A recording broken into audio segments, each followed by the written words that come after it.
Welcome back, On Guard Army. Today we are going to be talking about Glimmora EX. Glimmora is such an underrated EX out of Obsidian Flames. Glimmora EX is a powerful fighting type EX Pokemon with 270 HP, an attack that does 140 damage for 2 energy and poisons, and a big wall of text of an ability.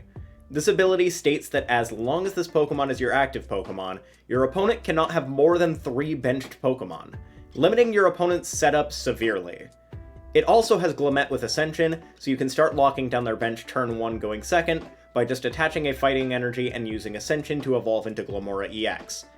Then you can use Radiant Sneasler to buff up the poison damage from Glimmora's attack, so you're essentially doing 170 damage per hit. Personally, I think that the best way to build Glimmora is alongside Rapid Strike Urshifu Vmax. The ability to limit their bench and snipe down their bench afterwards is extremely powerful, especially in a format that uses a lot of evolving basics for engines. You can utilize Seal Stone for setup, as well as going second to be able to use Supporter turn 1, and use Glimmet's Ascension to attack and evolve up into Glimmora turn 1. After that, you can either attach and swing with Glimmora, or switch into Urshifu and either swing with Gale Thrust, or energy switch the basic fighting over, attach Rapid Strike energy, and Gmax Rapid Flow their limited bench on turn 2. Or you can Lumineon for Raihan if Glimmora gets KO'd, and power up Urshifu in a single turn that way instead. Here's where I'm at for a list for Glimmora Urshifu so far.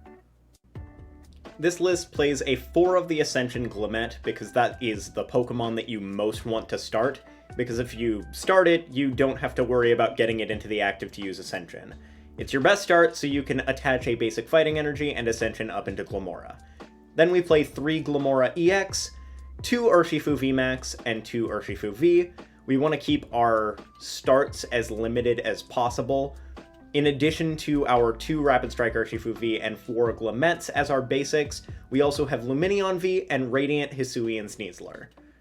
Really, the worst start that you can have is the Lumineon V. Anything else is manageable because you can pretty easily get into the Glimmet, but the Lumineon otherwise is not awful as long as you start a Seal Stone as well to be able to utilize to get down the Glimmet and into it to attach a fighting energy.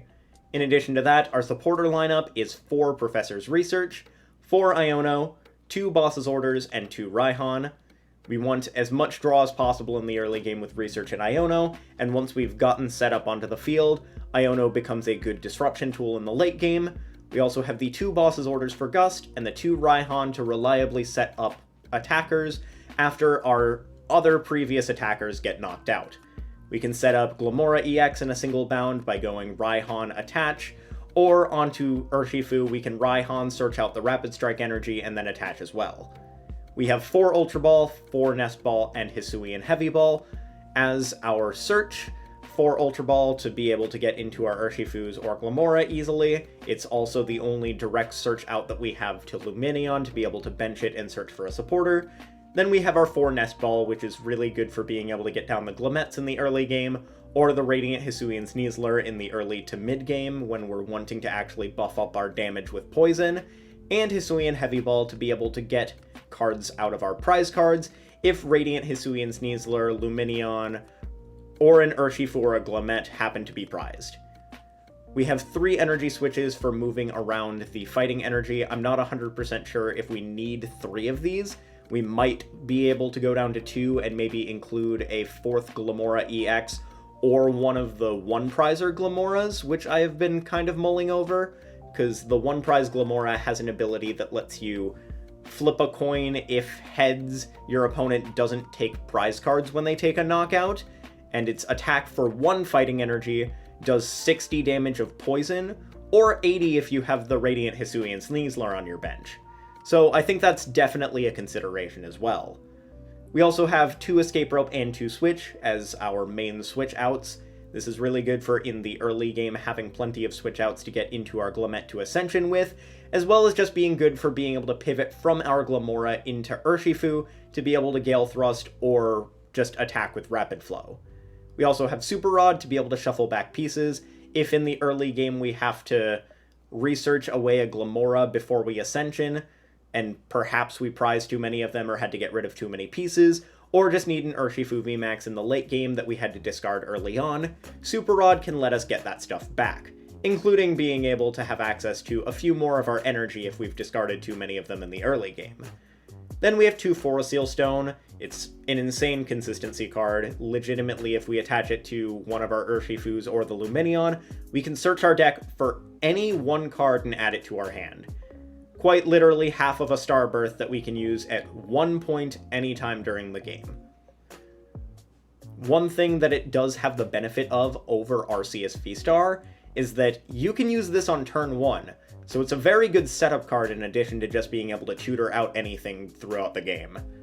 We also have 3 Tower of Waters. Not only is this a good path bump, but it's also a nice pivot. Right after we've swung with Gmax Rapid Flow with Urshifu Vmax, it is great for being able to pivot into either our Glimmora or another Urshifu to be able to streamline attacks a little bit easier instead of being stuck in the active with a Pokemon with no energy on it. And then finally in our energy, we have 3 Rapid Strike energy to be able to streamline our Rapid Flows or just be able to set up our Urshis a little bit easier if we have to discard one in the early game. And then we have the 10 basic fightings, which makes it very easy to get consecutive attackers set up. I think this list is really solid. It has quite a few good matchups. Against Charizard, you can snipe their engine, whether it be the Pidgeys or the Charmanders, or just being able to take a big knockout on like their Arceus V or Arceus V-Star super early is super nice. In addition to that, it also has a good matchup into a lot of the other evolving decks, including Chien-Pao. You can snipe their Pidgeys and their Frigibaxes, which is very nice before they can actually get into Baxcalibur. You can snipe Kirlias against Gardevoir, as well as limiting their bench severely. Like, there's a lot in this format that is just very weak to having their bench limited, including Mew. Mew can't draw very well as long as you've limited them down to 3. And then against some of the other decks that don't really care too much about having their bench limited, you're just hitting them for weakness anyway. Arceus normally doesn't have a very big bench that they're going for, but the fact that you can swing for knockout on turn 2 while also having something that's out of range of a Trinity Nova KO and slowing them down a ton seems super solid in this format. I think this concept is a great start. I'm not 100% sure if the list is optimal, but I wanted to share this concept with you all because I feel like it could be a nice little rogue pick into this metagame. I hope you all enjoyed this video. Please leave a like and subscribe if you did. And if you have any other lists that you want me to go over for stuff in this format, because I know Charizard is sort of the big bad of this format, and Tina is still extremely good. So if you want me to go over some grass lists that might be fantastic into this sort of metagame, let me know in the comments below. Hope you all have a lovely rest of your night, and I will catch you all later.